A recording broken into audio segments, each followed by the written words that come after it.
So hello everyone. आज से हम एसएससी स्टेनो स्किल टेस्ट 2025 के लिए आनंद आशुलिपि मासिक पत्रिका अंक 21 की सीरीज़ शुरू करने जा रहे हैं। इस अंक में बहुत सारे हार्ड वर्ड्स हैं जो आपके एग्ज़ाम पॉइंट ऑफ व्यू से बहुत यूज़फुल होंगे। एंड डिक्टेशन की पीडीएफ आपको मेरे टेलीग्राम चैनल पे मिल जाएगी। टेलीग्राम चैनल का लिंक डिस्क्रिप्शन में दिया हुआ है। तो चलिए डिक्टेशन स्टार्ट करते हैं। डिक्टेशन की स्पीड होगी 100 वर्ड पर मिनट। डिक्टेशन स्टार्ट होगी 5 सेकंड बाद।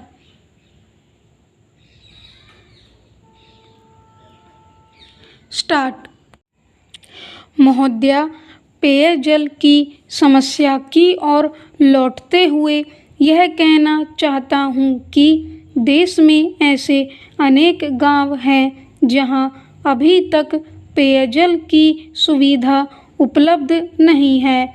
हमारे ग्रामीण क्षेत्रों में सामान्यतः यह स्थिति है कि गांवों में नहर तो हैं, परंतु इसके लिए पानी को पेयजल के रूप में ग्रामीणों को उपलब्ध नहीं कराया जाता है। ग्रामीण अब भी कुओं और तालाबों पर निर्भर करते हैं। यह तरीका अच्छा नहीं है। यह जल स्वास्थ्यकर नहीं होता है।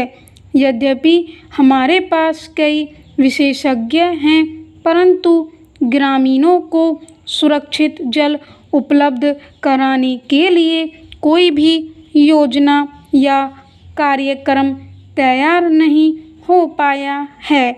यह बहुत ही दुर्भाग्यपूर्ण बात है।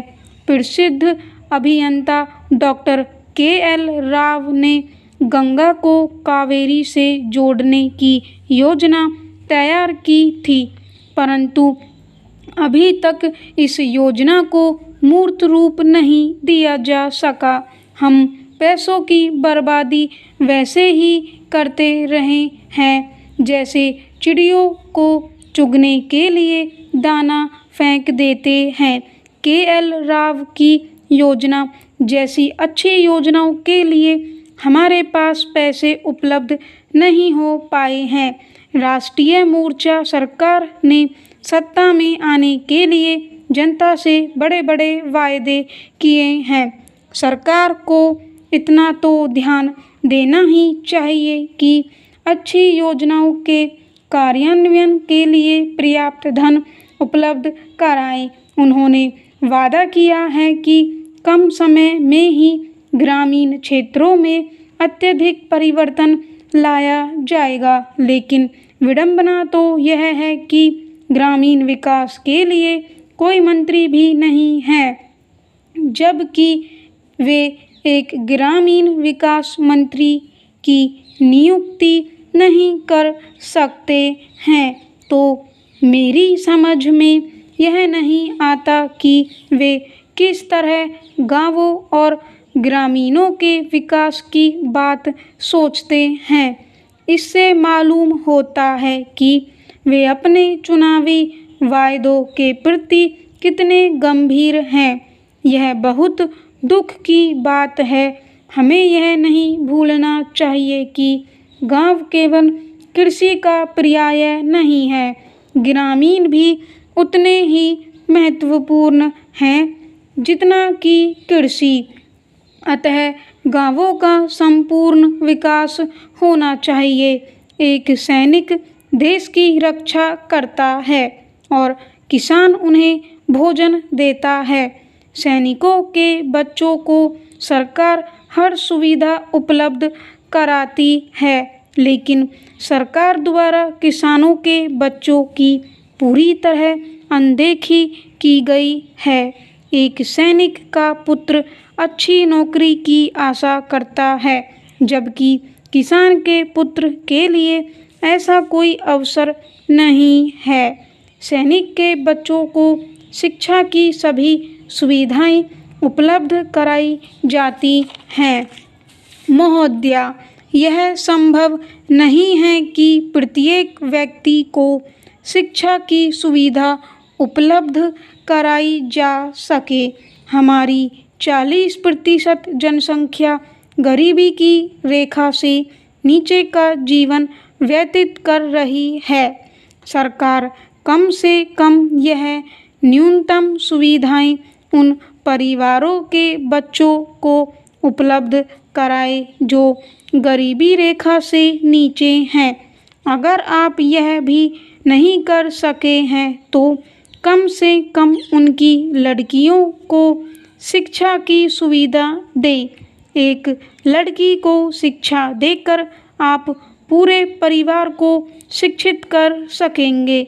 महोदया, शिक्षा एवं परिवार कल्याण के लिए जो भी राशि आवंटित की गई है वह नगण्य है।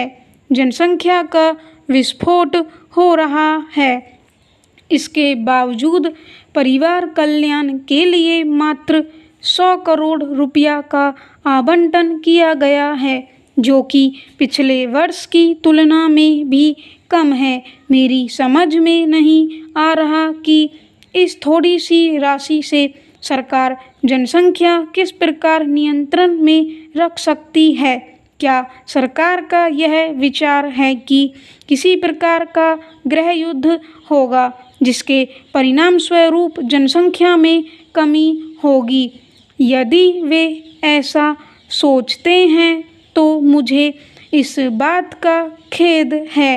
अब देश में परिवार नियोजन स्वैच्छिक है, लेकिन महोदया, बात यह है कि जब लोग शिक्षित होंगे तभी तो वे परिवार नियोजन के लिए तैयार हो जाते हैं। ऐसे देश में जहां अशिक्षितों की संख्या अधिक है, स्वैच्छिक ढंग से परिवार नियोजन को अपनाने का कोई अर्थ ही नहीं है। हमें तब तक निरंतर प्रतीक्षा करनी पड़ेगी जब तक देश के सभी लोग शिक्षित न हो जाए। यदि यह स्वैच्छिक प्रणाली निरंतर जारी रहती है तो मैं इस देश के भविष्य की कल्पना करके कांप उठता हूँ।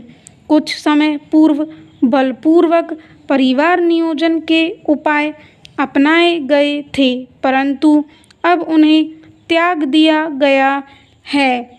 चीन बलपूर्वक परिवार नियोजन लागू करके अपनी जनसंख्या को नियंत्रण में रखने में सफल हो गया है। महोदया, छोटे परिवार में मानदंडों को स्वेच्छा से अपनाने के नाम पर हम अपने आप को धोखा दे रहे हैं।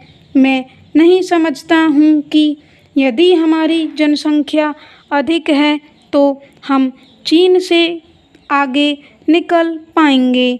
लोग अशिक्षित हो सकते हैं, किंतु देश पर शासन करने वाले और सभा में उपस्थित माननीय सदस्य अशिक्षित नहीं हैं, परंतु हम में से कितने लोग परिवार कल्याण के हित में बोलते हैं और कितने सदस्य परिवार नियोजन का समर्थन करते हैं।